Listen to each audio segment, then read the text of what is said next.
pascales. Aquí está la unidad de esfuerzo. Tenemos el modelo matemático de deformación unitaria. Tenemos el modelo matemático de la ley de Hooke, ¿verdad?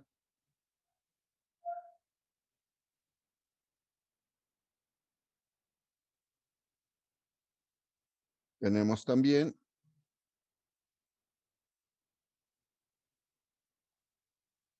el modelo matemático de deformación unitaria.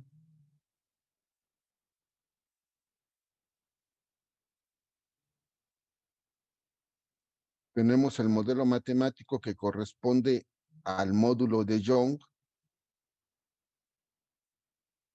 Tenemos el modelo matemático que corresponde a el límite elástico, donde sucede lo mismo.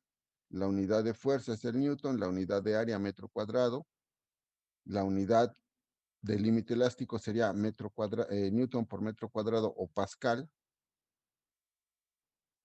Y bueno, después viene el cuestionario que ustedes ya debieron de haber resuelto.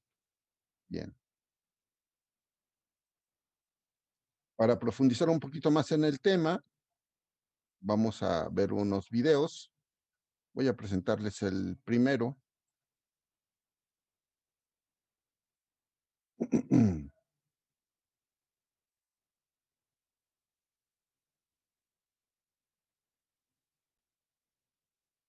Si no se escuchara, les voy a pedir que me lo hagan saber.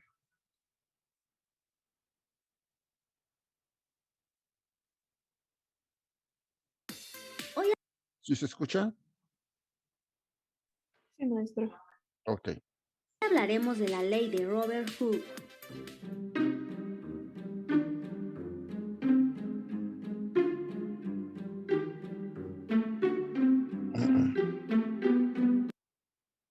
Y quiero comenzar esta pequeña aventura, pues hablando de Robert Hooke, ya que es uno de mis personajes favoritos. No te ubico bien, ¿cómo se llama tu nombre? Es Robert Hooke, escorpión dorado, y él es súper famoso porque le dio nombre a las células. Así es, él bautizó a las células pues como células. Y él es uno de los personajes o científicos más importantes y más increíbles de la historia. Pero debido a que traía un show o unas polémicas con Isaac Newton, pues ha pasado un poco desapercibido. Fue tan grande el conflicto que tuvo con Isaac Newton que Isaac Newton se encargó de esconder, tirar y destruir todas las fotografías de Robert Hooke para que nadie le conociera. Así es, estos dos amigos traían un pleito por aquello de la ley de la gravitación universal. ¿Por qué no lo comprueban por ustedes mismos?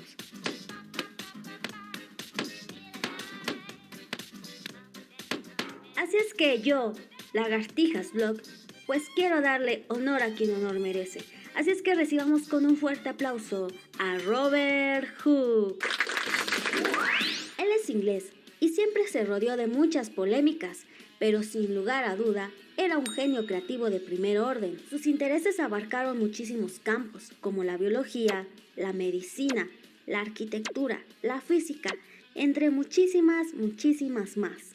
Incluso desarrolló una bomba de aire para otro científico. Pero hoy es muy importante porque él formuló lo que se conoce como la ley de la elasticidad de Hooke. Y es súper importante esta ley, ya que describe cómo un cuerpo elástico se estira de forma proporcional a la fuerza que se ejerce sobre él, lo que dio lugar a la invención del resorte o el muelle. Así es, si algún día has visto un resorte, es gracias a Robert Hooke. Así es que te presento la ley de Hooke, y esta nos dice que las deformaciones elásticas en los cuerpos son directamente proporcionales a las fuerzas que las producen. O para que me entiendas con palabras más sencillas, de acuerdo a la fuerza que ejerzas, es la distancia de alargamiento del resorte. Por lo tanto, a mayor fuerza, mayor deformación o desplazamiento. Y para ir más rápido con este tema, te presento la fórmula de la fuerza proporcional al estiramiento, donde F es de fuerza aplicada y siempre lo vas a encontrar en Newton o Dinas. X es de deformación y siempre va a estar en metros o centímetros. Y K es de constante de proporcionalidad y regularmente lo vas a encontrar de newton entre metros y de vez en cuando en dinas entre centímetros. Y si eres una lagartija olvidadiza como yo, pues recuerda esta fórmula como Fox Kids, por si se te olvida en pleno examen. Espero te sea de ayuda este pequeño video. No olvides suscribirte, compartir y regalarme un buen like.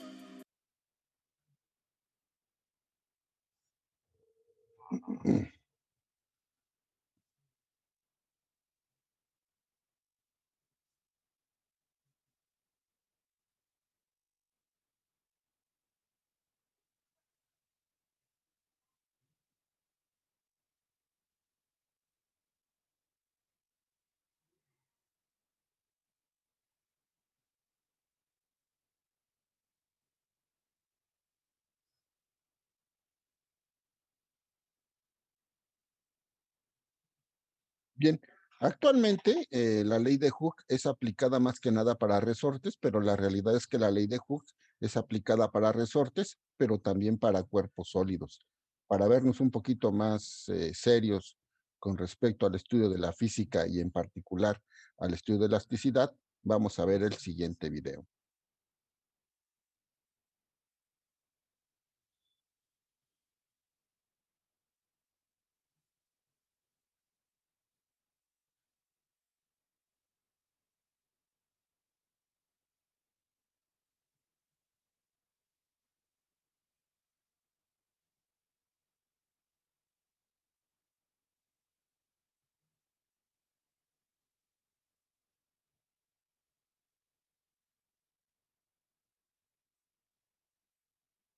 Nuevamente, si no se escuchara, por favor me lo hacen saber.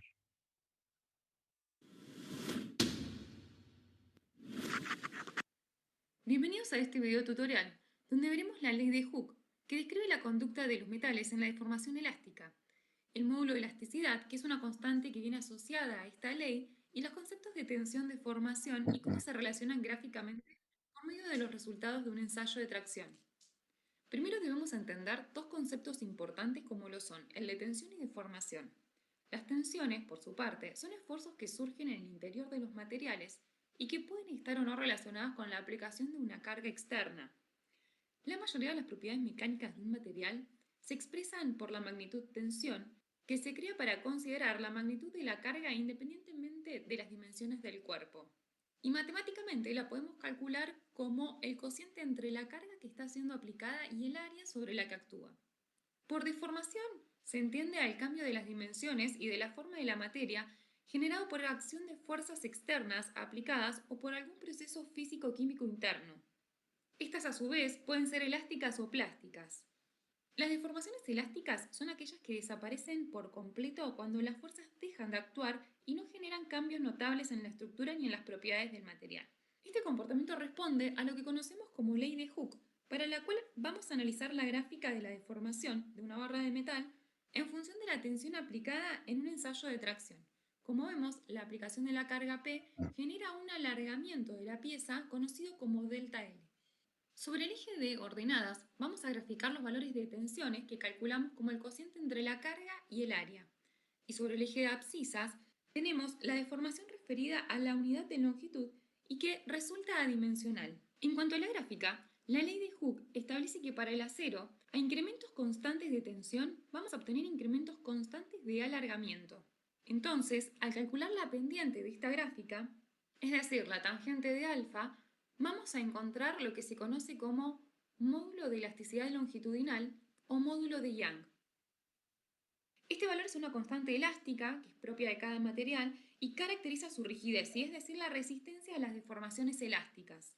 Por ejemplo, si comparamos el módulo de elasticidad del aluminio con el del hierro, encontramos que el hierro se deforma 3 veces más que el aluminio, y las dimensiones se expresan igual que las unidades de tensión. En resumen, la ley de Hooke establece una proporcionalidad entre tensiones y deformaciones. Luego de esta recta, las tensiones aplicadas van a superar un determinado valor a partir del cual se altera la proporcionalidad de la que hablábamos y se van a producir cambios residuales tanto en la forma como en la estructura y en las propiedades del material. Esto es lo que conocemos como deformaciones plásticas y son las que se conservan al eliminar la carga. Gracias por acompañarme hasta el final de este video.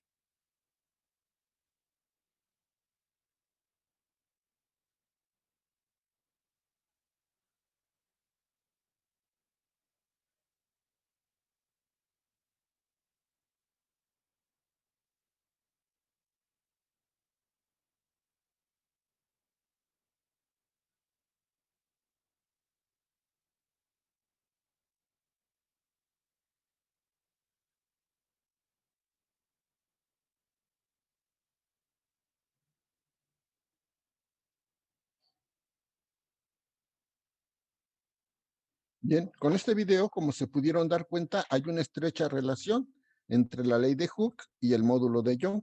Y como les comentaba, la ley de Hooke es aplicada actualmente más que nada para resortes. Sin embargo, la ley de Hooke también se aplica a cuerpos sólidos, no necesariamente únicamente a resortes. Vamos a ver otro video.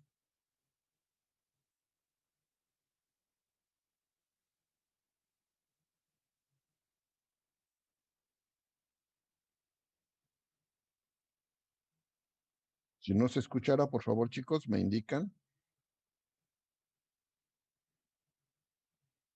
Cuando se diseña cualquier mecanismo, edificio o elemento mecánico sometido a unas cargas, se hace con la seguridad de que el material va a soportarlas. Pero, ¿cómo se puede conocer la resistencia de un material? Entre otros, destaca el ensayo de tracción. Vamos a verlo.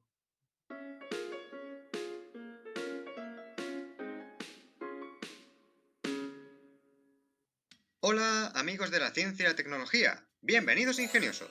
En el vídeo de hoy vamos a aprender en qué consiste el ensayo de tracción y qué información nos aporta acerca de un material. El ensayo de tracción es un ensayo simple pero muy completo y consiste en producir un alargamiento estirando o traccionando de una probeta del material que vamos a analizar. Estas probetas tienen una geometría normalizada, siendo las cabezas mucho más anchas que la zona central. La probeta se sujeta en la máquina de tracción, agarrando las cabezas con unas mordazas, y entonces la máquina aplica un desplazamiento a una velocidad controlada, separando las mordazas. A partir del sistema de adquisición de datos de la máquina, la fuerza que se está aplicando para deformar la probeta es registrada y se grafica en función del desplazamiento para cada instante. La gráfica fuerza-alargamiento obtenida es algo parecido a esta, donde podemos distinguir dos zonas diferenciadas: un crecimiento inicial lineal de la fuerza con el alargamiento y una segunda zona en la que se alcanza un máximo y después la fuerza cae. Vamos a observar la evolución de la probeta durante el ensayo. Esta cuenta inicialmente con una longitud calibrada, donde la sección es constante. Conforme avanza el ensayo, la longitud se incrementa y la fuerza aumenta. La deformación que se produce en la probeta está homogéneamente repartida por toda su longitud, y se observa como a medida que se alarga hay una reducción de la sección de la probeta, que es igual en toda la longitud, hasta llegar al punto máximo. El máximo de la curva es la mayor carga que es capaz de resistir esta probeta de este material. A partir de este punto se observa el fenómeno de la estricción, localizando una zona en la que se produce una reducción acelerada de la sección, hasta llegar a la rotura. Para que el ensayo se dé por válido, la rotura debe darse siempre por la zona central de la probeta. Sin embargo, este análisis que hemos realizado depende de las condiciones geométricas de la probeta. Si ésta tiene una sección inicial mayor, obviamente va a resistir una fuerza máxima mayor, por lo que necesitamos trabajar eliminando el factor geométrico de la probeta. Para ello, a partir de la gráfica anterior se obtiene la gráfica de tensión de formación ingenieril. La tensión se calcula como la fuerza entre la sección inicial de la probeta, y la deformación unitaria se obtiene a partir del incremento de longitud entre la longitud inicial de la probeta. La gráfica de tensión de formación ingenieril tiene una forma semejante a la gráfica fuerza-desplazamiento, pero ahora los resultados sí nos hablan de las propiedades mecánicas del material, sin la influencia de las características geométricas de la probeta. Se distinguen de nuevo dos zonas diferenciadas. La primera zona, donde la tensión es linealmente proporcional a la deformación, y la segunda zona, donde esta relación lineal se pierde. La primera zona es conocida como zona elástica, ya que el material se comporta como un muelle, siendo la tensión directamente proporcional a la deformación según la ley de Hooke. Además, en esta zona, si se libera la probeta a mitad del ensayo, se recupera toda la deformación producida, volviendo al estado inicial, de ahí la comparación con un muelle. La constante de proporcionalidad es conocida como módulo de Young o módulo elástico y tiene las mismas unidades que la tensión, es decir, pascales o megapascales. Este valor es sumamente importante, ya que da información acerca de la rigidez del material, que es la resistencia a la deformación que tiene el material cuando se le aplica una fuerza. Comparativamente, los polímeros tienen un módulo elástico bajo, inferior a los materiales metálicos y estos, a su vez, inferior a los materiales cerámicos. Sin embargo, hay que mencionar que existen materiales que no son isótropos, lo que significa que sus características mecánicas difieren según la dirección en la que se evalúe. Esto ocurre en ejemplos como la madera, u otros fabricados industrialmente con una estructura formada por fibras alineadas, como es el caso de la fibra de carbono. Como el módulo elástico es la pendiente de la gráfica, puede obtenerse a partir de la tangente del ángulo con la horizontal. La región elástica finaliza en el límite elástico, que es la máxima tensión elástica que puede soportar el material recuperando su forma original tras el cese de la carga. A partir de este punto comienza la región plástica. Sin embargo, como muchas veces no es sencillo localizar el cambio de pendiente en el límite elástico, se suele obtener por convenio el valor del límite elástico al 0,2% de deformación, a partir de una recta paralela a la inclinación de la zona elástica hasta su corte con la gráfica. Y ahora, ¿qué ocurre en la zona plástica? Cualquier deformación que supere la región elástica será irreversible, quedando el material en ese estado de deformación tras el cese de la carga. Únicamente se recupera la parte elástica de la deformación total, por lo que el descenso se realiza paralelo a la recta de la zona elástica. En la zona plástica, la tensión aumenta hasta alcanzar la tensión última de rotura del material, que es el máximo en la curva, a partir de la cual se produce la estricción y la caída de la tensión hasta el punto final en el que rompe la probeta. Un material dúctil tiene la capacidad de deformarse plásticamente antes de la rotura, y será más dúctil cuanta mayor deformación plástica admita. Por el contrario, los materiales frágiles no tienen la capacidad de deformarse plásticamente, produciéndose la rotura en una etapa temprana tras el límite elástico, presentando así una curva característica mucho más corta. Ya empezó el hot sale de Amazon. Tiene unos ofertones buenísimos. Con el nuevo chocolate abuelita en polvo, cualquier momento del día sabe más rico.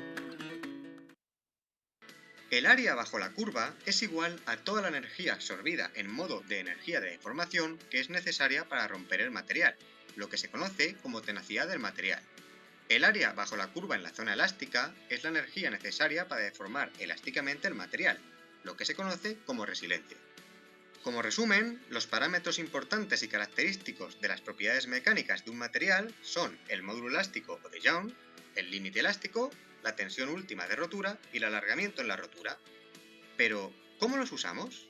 Eso dependerá de nuestra aplicación. Normalmente, para las aplicaciones de elementos mecánicos o estructurales, como el diseño y dimensionamiento de vigas en un edificio, se trabaja en régimen elástico, siempre por debajo del límite elástico. Esto significa que las tensiones que estén producidas debido a las cargas aplicadas nunca deben sobrepasar el límite elástico, de modo que, cuando cesen, pueda recuperarse la forma inicial del elemento. Sin embargo, en procesos de fabricación como la laminación, la extrusión o la embutición, entre otros, en los que la forma final es diferente a la de partida, se entra en régimen plástico, para que el material se quede con la forma final deseada sin llegar al límite último de rotura. ¿Pero pensáis que la curva de tracción es siempre así? Lo cierto es que no.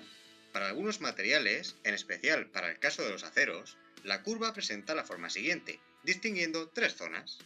Entre las zonas elástica y plástica de la curva aparece una tercera zona, llamada zona de fluencia o de cedencia. Como describe la forma plana de la curva, al sobrepasar el límite elástico se produce una deformación apreciable del material sin incrementar la tensión aplicada. La tensión en el punto de inicio se llama límite de fluencia y la deformación producida en esta zona es también irreversible. Este fenómeno es debido a la liberación de dislocaciones, generando una brusca deformación. Pero estos y otros conceptos los veremos en próximos vídeos. Muchas gracias por elegir el canal para seguir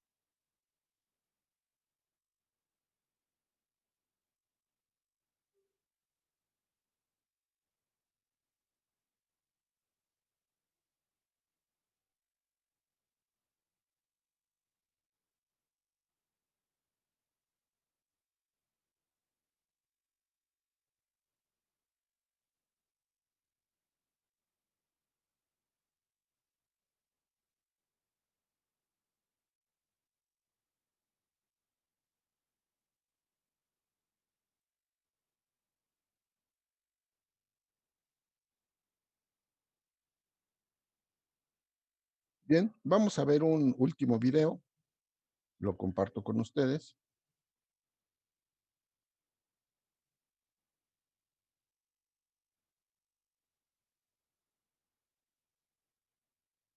Si no se escucha, me indican, por favor, chicos.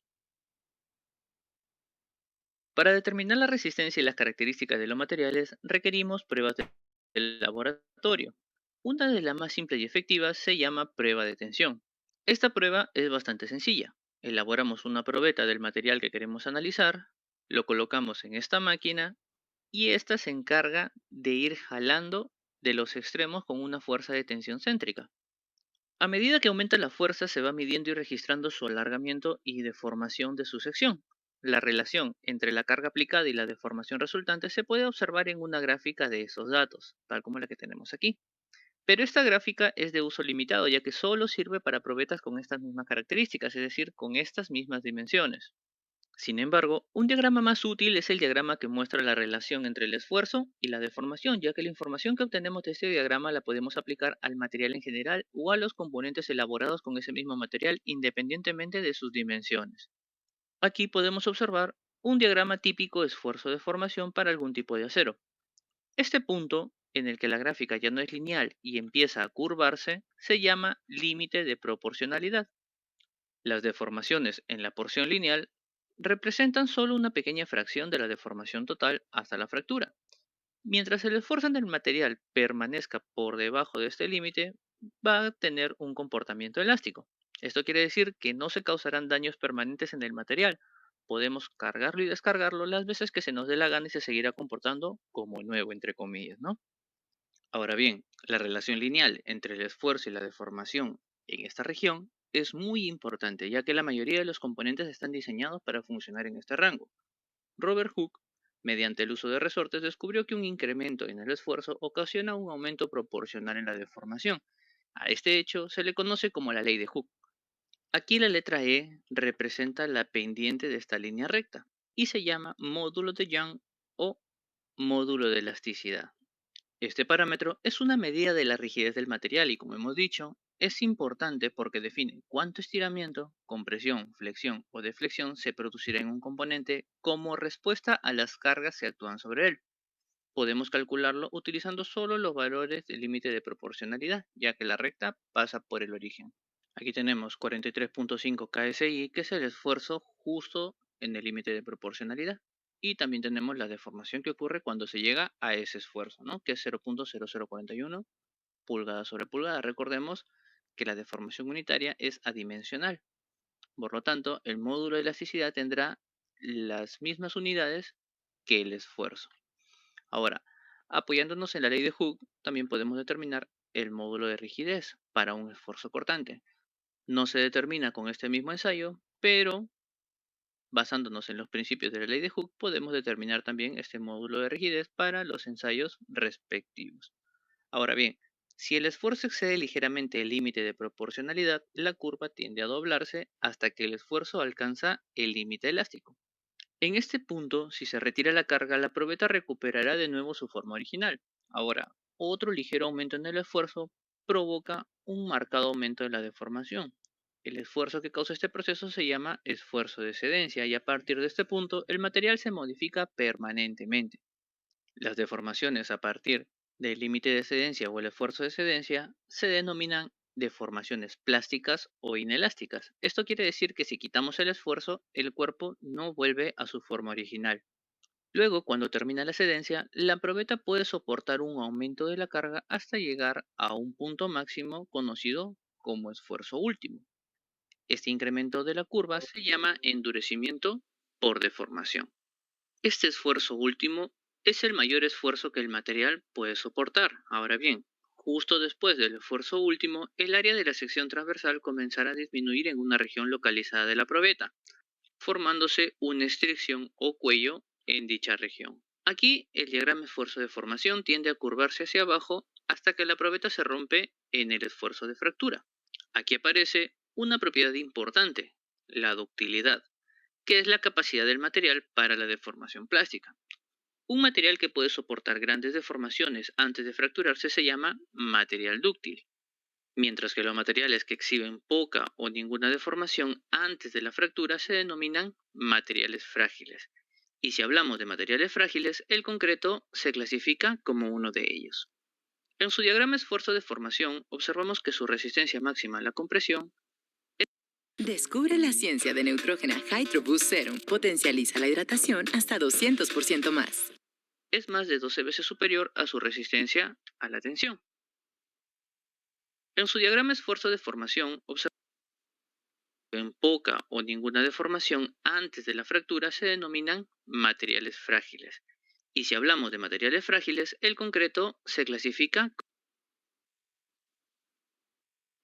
Bien, quise parar aquí un momento el video precisamente para comentar lo siguiente. Entonces, como comentan aquí en el video, esta es una curva que puede corresponder a la prueba que se le practica a un acero. Vean ustedes entonces, en esta parte donde tenemos la línea recta, este es el límite, o aquí estamos hablando del comportamiento elástico de un acero.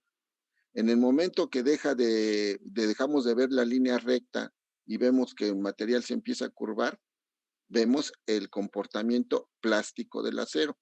Ustedes sabían que antes del sismo de 1985, ese sismo que fracturó, que tiró, que colapsó muchos edificios, ustedes saben que el diseño estructural estaba permitido precisamente en el límite plástico del material, es decir, los diseños eran en este rango. Después se fatigaba el material lo máximo, se rebasaba su límite elástico y se diseñaba en el límite plástico del acero. El límite plástico, que es cuando se aplica una fuerza y esa fuerza va a ser tan grande que va a deformar el material y ya no va a permitir que recupere su forma original. Obviamente se diseñaba en el límite plástico, era permitido diseñar en el límite plástico del material, porque obviamente, pues eso economizaba las construcciones, ¿verdad? Después del sismo del 85, se reprogramaron las cosas y el reglamento de construcción también se modificó y actualmente uno debe de diseñar en el límite elástico únicamente. Ya no está permitido diseñar en el límite plástico. Ahora nada más se diseña hasta el límite elástico. No puede uno transitar por el límite plástico para diseñar una estructura. Todo tiene que ser en el rango de elasticidad del material. No sé si ustedes son el 4IME, son estudiantes de construcción. No sé si ya los habrán pedido que revisen, por ejemplo, la resistencia del acero que utilizan para construir las casas. Los paquetes de varillas traen una laminita y esa laminita dice cuál es la resistencia de ese acero. ¿No lo han checado?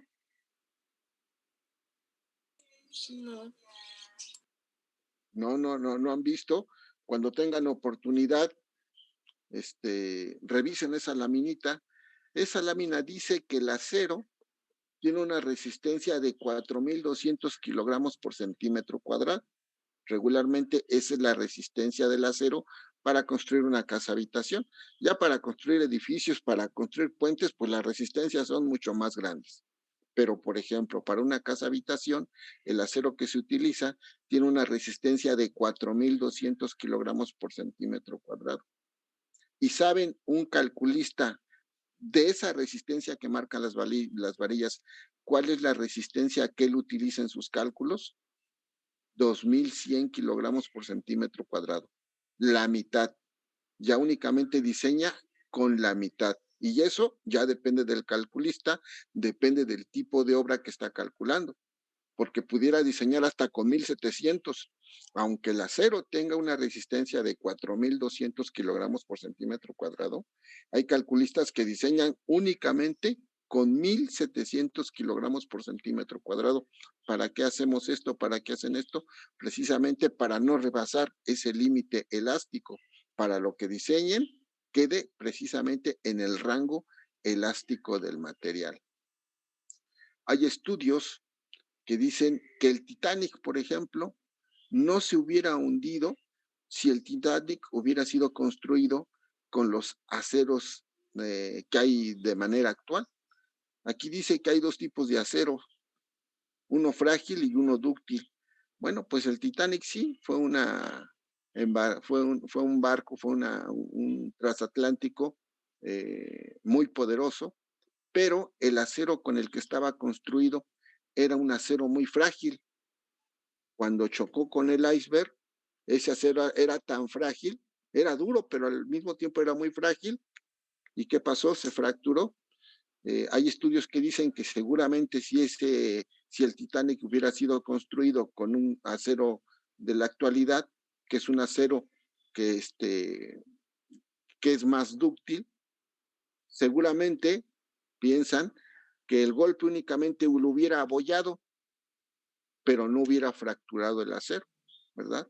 Entonces vean la importancia de tomar en cuenta el acero con el que se construye y la resistencia que se debe de considerar a la hora de estar diseñando cualquier tipo de elemento. ¿Okay? ¿Alguna pregunta? ¿Algún comentario, chicos?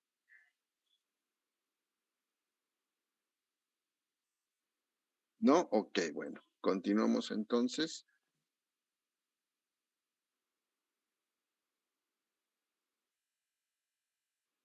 Como uno de ellos. En su diagrama esfuerzo de formación, observamos que su resistencia máxima a la compresión es más de 12 veces superior a su resistencia a la tensión. Y es por esta razón que el concreto casi siempre se refuerza con varillas de acero cuando está diseñado para soportar cargas de tensión. Pero el concreto en realidad requiere en sí un tema aparte y eso lo vamos a ver específicamente cuando veamos el curso Diseño en Concreto. Ahora bien, por lo general, logramos una mayor resistencia en el material a costa de una menor ductilidad.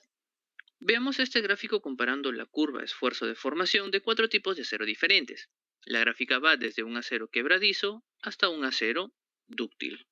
El acero 1 representa un acero duro para herramientas, es decir, que no va a presentar deformación plástica antes de la fractura, mientras que el acero 4 es el típico acero con bajo contenido de carbono que presenta una gran deformación plástica antes de la fractura. De estos aceros, el acero 1 es el más resistente pero también el menos dúctil, mientras que el acero 4 es el más débil pero también el más dúctil. Llegados a este punto, entender la ductilidad es importante porque nos indica hasta qué punto un metal puede deformarse sin fracturarse durante operaciones como doblar, enrollar, formar, etc.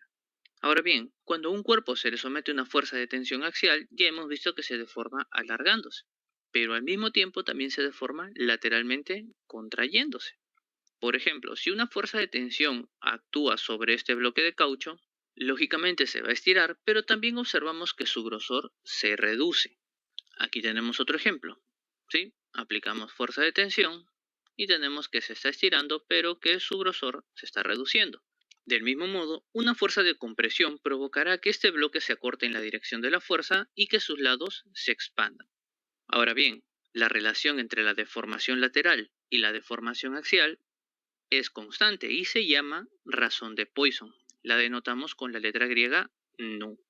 Esta relación, cabe resaltar, es válida solo para un estado de esfuerzo uniaxial, es decir, tensión o compresión simple. El signo negativo aparece en esta ecuación porque las deformaciones laterales y longitudinales son siempre de signos opuestos, es decir, si una deformación es alargamiento, positiva, la lateral será de acortamiento, es decir, negativa. Mientras que si la axial es de acortamiento, es decir, negativa, la lateral será positiva por ensanchamiento. Luego tenemos que la relación de Poisson está relacionada con el módulo elástico y el módulo de rigidez. Esta ecuación nos servirá para hallar cualquiera de las tres constantes en términos de las otras dos. Recordando que el concepto de esfuerzo es igual a carga sobre área y que solo tenemos carga a lo largo de este eje, podemos decir que los esfuerzos con respecto de los otros dos ejes es igual a cero. Sí, parece lógico pensar que las deformaciones en estos ejes también serán cero, pero ya vimos que esto no sucede. En este curso vamos a suponer que todos los materiales son homogéneos e isotrópicos, por lo que la deformación unitaria tendrá el mismo valor en cualquier dirección transversal. Aquí podemos observar que la deformación a lo largo del eje Y o a lo largo del eje Z guarda la misma relación con respecto del eje X. Esta vendría a ser la condición de deformación bajo una carga axial en la dirección X. Apoyándonos en la ley de Hooke, podemos determinar la deformación unitaria a lo largo del eje X, así como de los otros dos ejes, ya que hemos visto que guardan relación. Ahora, ¿qué pasa cuando los elementos estructurales están sometidos a cargas que actúan en sus tres direcciones y que producen esfuerzos normales distintos a cero? Pues a esta condición se le conoce como carga multiaxial. Aquí, el esfuerzo en X causa una deformación igual al esfuerzo en X sobre el módulo de elasticidad. A su vez, produce deformaciones unitarias a lo largo de los ejes Y, Z con esta magnitud. Entonces, a los efectos producidos por el esfuerzo en X se le debe sumar también lo producido por los esfuerzos Y y Z. Estas ecuaciones se conocen como la ley de Hooke generalizada para carga multiaxial en materiales homogéneos e isotrópicos. Estos resultados son válidos solo si los esfuerzos no exceden el límite de proporcionalidad. Ahora, si un elemento se somete a los tres esfuerzos, se deformará y resultará un cierto cambio de volumen. El cambio de volumen por volumen unitario se conoce como la dilatación del material y queda definida por esta expresión. En los siguientes videos estaremos desarrollando problemas referentes a este tema, explicando numéricamente estos conceptos para reforzar su comprensión. Y bueno, espero que les haya gustado y sobre todo, y más importante, que hayan podido comprender todos estos conceptos. Si te gustó, déjate un buen like, suscríbete.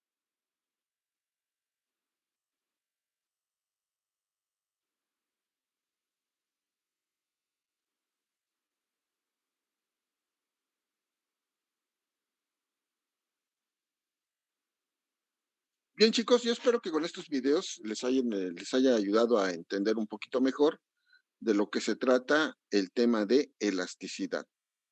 Para poder resolver los problemas de elasticidad, pues vamos a utilizar los modelos matemáticos que tenemos ahí en el apunte que les envié, que se supone que ya leyeron y que supongo yo que ya debieron de haber ilustrado.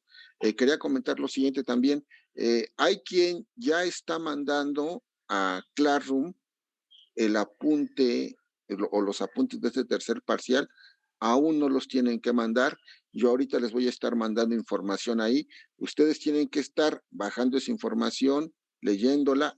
Por ejemplo, en el caso del tema de elasticidad, hay que responder el cuestionario, hay que ilustrar los apuntes y ya posteriormente yo les voy a avisar cuándo lo tienen que mandar. Aún no lo tienen que mandar. Ahorita lo que tienen que ir ustedes es ir bajando la información que yo voy a subir. Ya mandé densidad, ya mandé elasticidad, falta hidrostática, falta hidrodinámica. Cuando ya les haya mandado yo todos los apuntes, entonces ya les diré, ¿saben qué? Para tal fecha hay que subir su trabajo. Pero no tiene caso que ahorita suban el tema de densidad y que suban también en el tema de elasticidad. No, lo van a subir todo completo cuando ya se los indique. No sé si está clara la instrucción, chicos.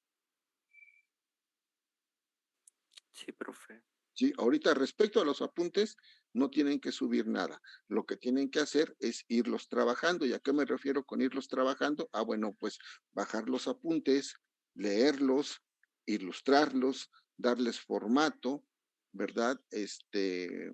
Si pide que hay que hacer un cuestionario, bueno, pues haremos el cuestionario, tienen que hacer el cuestionario, o dependiendo lo que esté indicando el apunte, pues es lo que tendrán que trabajar como extra. Pero todo lo van a ir recopilando y lo van a subir hasta el momento en el que demos fecha. Aún no hemos dado fecha porque aún no vamos a hacer la tercera evaluación y aún no hemos terminado el curso. Así es que debido a esas razones, bueno, aún no tienen que subir respecto a los apuntes, respecto al apartado de apuntes del tercer parcial, aún no tienen que subir nada. Obviamente, si dejo un problema, pues obviamente ese sí lo tienen que subir. Y bueno, obviamente sus prácticas de laboratorio también las tienen que subir, pero en lo que respecta al rubro de apuntes, no tienen que subir nada. Bueno, bien, habiendo ya hecho esa aclaración, insisto, si no hay algún comentario, si no hay alguna duda, entonces pues nos estaríamos despidiendo y nos vemos la siguiente clase, ¿ok?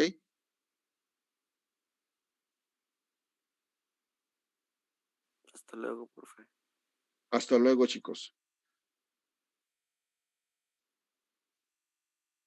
Hasta luego, profe. Hasta luego.